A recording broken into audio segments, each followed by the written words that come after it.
थाना डिड़ई ग्राम पंचायत जमुनी के अंतर्गत डिड़ई गांव के रहने वाले दीनानाथ पांडे जी की बहू जो कि प्रेग्नेंट थी और 8 महीने से यशोदा क्लिनिक अस्पताल एंड मैटरनिटी सेंटर जो कि तिरौली बाजार में है, वहाँ पे इनकी दवा हुई।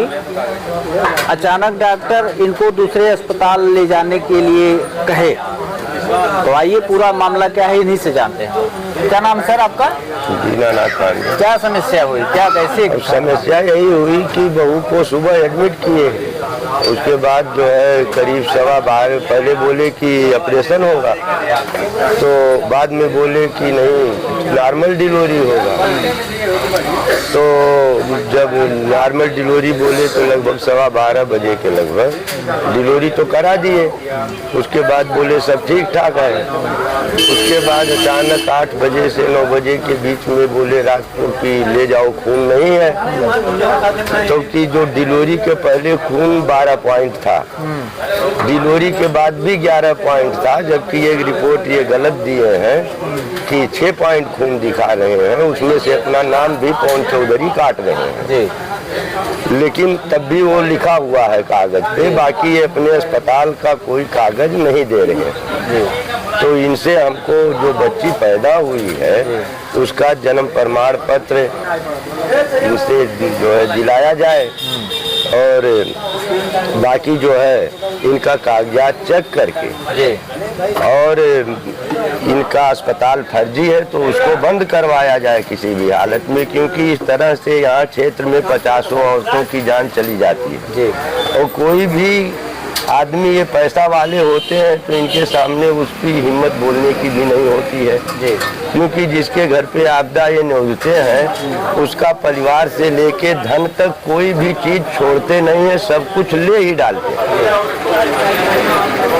तो इसलिए इनके पास पैसा होता है तो बाकी ये पैसे के बल पर अपना काम करते रहते हैं, क्योंकि एक रात का ये 3,000 रुपया एक खाट का लेते हैं, जो कि 2 फीट की खाट होती है। अगर एक दिन किसी को रोकते हैं जी, तो अगर इनका कागजात चेक किया जाए, इनका जो भी अल्टीमेटली जो कुछ डिग्री फिगरी है जी, अगर ये उचित है तो ठीक है, अगर नहीं उचित है, सब जो है अर्जी फर्जी लगा है, तो चेक करके इनके अस्पताल को बंद कराया जाए किसी भी हालत में। तो क्या शासन प्रशासन को अवगत कराया आपने? अब मुख्यमंत्री पोर्टल पर भी डाले थे और डीएम के पास भी, डीएम के पास भी डाले थे, सीएमओ के पास भी पोर्टल पे डाले थे, रजिस्ट्री भी और पोर्टल पर भी किए थे। तो चेकिंग आया था सीएमओ पोर्टल से, सीएमओ ऑफिस से, तो वहाँ जो डॉक्टर यहाँ आए तो डॉक्टर बोले इनका कागज चाहिए हमको कोई रिपोर्ट लगाने के लिए, तो ये कागज कोई भी दिए नहीं। अच्छा, थाने पे भी मैं गया तो थाने पर भी जो है दरोगा हमको कैसे आई बाई पढ़ा दिए जो है कि वो तो ये नहीं देंगे वो नहीं देंगे, तो वहाँ से भी चले आए। तो चलिए ठीक है, हम अपने तरफ से कहना चाहेंगे कि पीड़ित को न्याय मिले। आइए इनके हस्बैंड जिनकी मृत्यु हुई है, काका के बहू के पति से बात कराते हैं। ओके, क्या नाम है अपना और पूरी घटना बताएं संक्षिप्त। मेरा नाम सूरज पांडे है।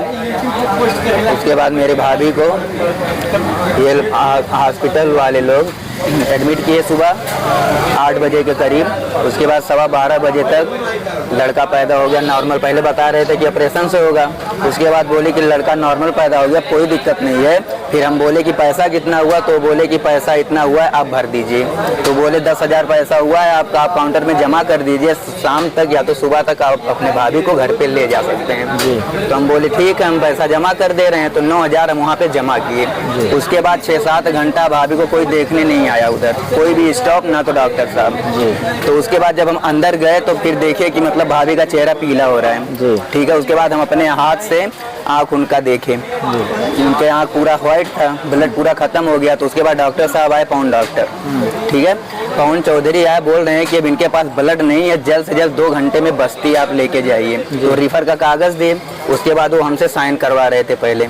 तो हम तो बोले कि सर हम साइन नहीं करेंगे अभी, जब तक वहाँ से हम लेके चले नहीं आएंगे भाभी को, और जब तक कागज़ पढ़ नहीं लेंगे तब तक हम साइन नहीं करेंगे। तो हमें 1 घंटा लग गया। हम फिर इनसे बोले कि एम्बुलेंस की व्यवस्था करवाइए, ये एम्बुलेंस की व्यवस्था नहीं करवा पाए। उसके बाद हम अपने दोस्त के पास फ़ोन किए। फ़ोन करने के बाद मेरा दोस्त नौगढ़ था, वो नौगढ़ से आया, 1 घंटा उसको आने में लग गया। उसके बाद बचा 1 घंटे का समय, फिर 1 घंटे में हम लेके गए बस्ती जीएस हॉस्पिटल। तब वहाँ पे एडमिट किए। तो एडमिट करने के बाद जीएस वाले बोले कि सुबह तक कोशिश करेंगे, क्योंकि एक्चुअली इनके पास ब्लड बचा नहीं है,